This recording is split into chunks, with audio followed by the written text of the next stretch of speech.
নমস্কাৰ দৰ্শক মণ্ডলী মই মন্ত্ৰী আপোনালোকক আদৰণি জনাইছো ভেকু ভাওনাৰ পডকাষ্টৰ আন এটি খণ্ডলৈ বিগত এপিসোড সমূহৰ দৰে আজিও আমাৰ মাজত আছে এজন বিশেষ অতিথি আজি আমি তেওঁৰ পৰা জানিবলৈ চেষ্টা কৰিম তেওঁৰ জীৱনৰ কিছু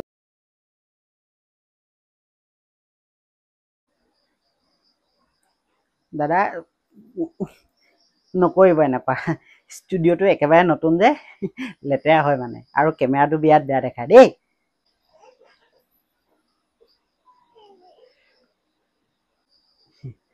হয় আমি আজি তেওঁৰ পৰা জানিবলৈ বিচাৰিম তেওঁৰ জীৱনত ঘটি থকা এনেকুৱা কিছুমান ঘটনা যিবিলাক ঘটনা আজিলৈকে তেওঁ কোনো কেমেৰাৰ আগত কোৱা নাই আমি আজি তেওঁৰ পৰা সেই ধৰণৰ ষ্টুডিওটো নতুন একেবাৰে লেতেৰা হয় নমাই দিওক আঙুলিটো দেই আহি যায় মানে নানিব নতুন যে লেতেৰা হয় দেই তেওঁক দেখিতো আপোনালোকে চিনি পাইছেই তেওঁ হৈছে নবৌ যদিও তেওঁ পুৰুষ মানুহে কিন্তু তেওঁক ও নবৌ বুলিয়ে চিনি পায় গতিকে এই নবৌ নামটোনো তেওঁ কিয় পৰিল আৰু এই নবৌ গৰাকীনো কোন নবৌৰ লগত তেওঁ কি সম্পৰ্ক আছে আজি এই গোটেইখিনি কথা আমি তেওঁৰ লগত পাতিবলৈ চেষ্টা কৰিম আৰু জানিবলৈ চেষ্টা কৰিম হয় কওক আপোনাৰ কথাবিলাক কৈ যাওক মোৰ দুখৰ কথা কিনো কম ছাৰ ক'তো শান্তি নাই সেইদিনাখনি আমাৰ এজনীয়ে ক'লে বোলে মাকৰ ঘৰলৈ যাওঁ মই বোলো হ'বলা দুদিনমান শান্তি পাম মাকৰ ঘৰৰ পৰা বেছিকেহে বকলা মেলিবলৈ ল'লে ফোনতে মাকৰ ঘৰৰ পৰাও গালি দিছে সেয়া বোলে ৱৰ্ক ফ্ৰম হোম হেনো হয় আপুনি বাৰু মদ খায় নেকি ইমান গৰমৰ দিনতে নাখাওঁ দিয়ক নিচা ফাটিলে মাথাটো বিৰাট টিংটিঙায় মই সেইটো কথা ক'ব বিচৰা নাই মই এইটো কথা ক'ব বিচাৰিছো যে আপুনি মদ খায় নেকি যাৰ সেইটো পৰিবাৰে আপোনাক মদ খোৱাৰ কাৰণে বেয়া পায় আৰু এনে ধৰণৰ ব্যৱহাৰ কৰে ভাল কথা কৈছে সৌজনীয়ে বেয়া পাব মোক টেটুগুৰিলৈকে খুৱাইহে দিয়ে টেটুগুৰি কিন্তু কিয় মোক টেটুগুৰিলৈকে খুৱাই ফিটিং কৰি পেলাই লৈ সেইজনীয়ে গোটৰ চাহটোৰ লগত হ'ব আমি বুজি পাইছো যিহেতু আমাৰ এইটো ফেমিলি শ্ব' আৰু ক'ব নালাগে আপুনি বাৰু আপুনি যে কৈ থাকে এই নবৌ হেৰি আঙুলিটো নমাওকচোন আকৌ কৈছো এই ষ্টুডিওটো একেবাৰে ব্ৰেণ্ড নিউ লেতেৰা হয় দেই আহি যায় নহয় নানিব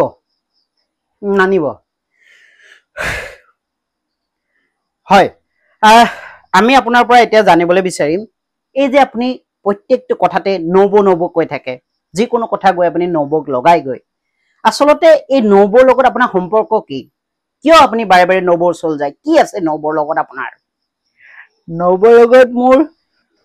নবৌৰ লগত মোৰতো বহুত পুৰণা আঙুলি নমা হেপাত কি আকৌ ষ্টিলৰ স্কেল কোবাই আঙুলি চিঙি দিম কিমান বাৰ কৈ আছো ষ্টুডিওটো নতুন মোক কিন্তু এইটো নানিব কৈ দিছো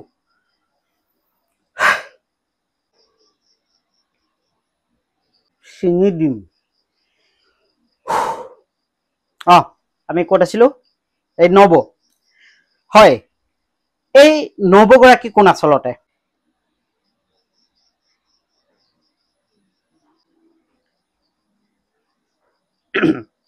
হয় আমি মানে নবৌ প্ৰসংগটোলৈ আহিছো আচলতে এই নবৌ গৰাকী হয় কোন নকওঁ মানে কিয় নকব এনেই নকওঁ কিয় নকয় মোৰ মন নাই নকওঁ নালাগে কব নালাগে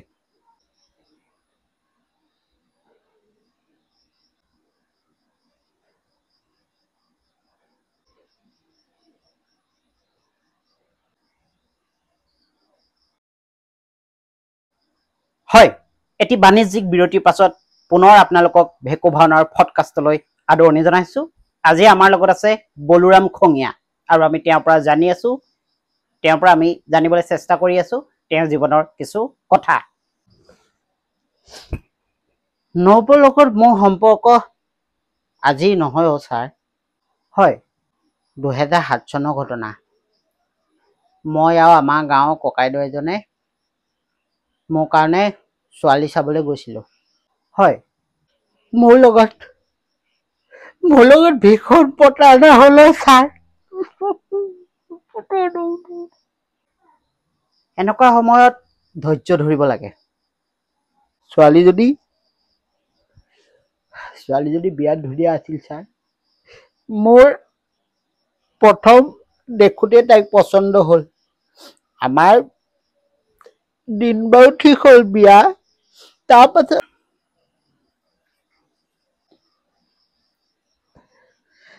বিয়াৰ দিনাখন যে বস্তুটো উল্টা পুল্টা কৰি দিব কোনেনো গম পায়। তাৰমানে আপোনাক ভনীয়েকজনীকহে বোলে। আৰু ছাৰ, ৰভাৰ তলত উৰণি দাঙি কোনে বাৰু বস্তুটো কনফাৰ্ম কৰে মোক কওকচোন। বৰ দুখৰ কথা দেই। বাইকজনী কি? অ' বাইকজনী তাৰমানে নব মোৰ নেপাবি আৰু। ঐ পানী লৈ আহ, মানুহটো কিবা এটা হৈছে। ঐ পানী লৈ আহ।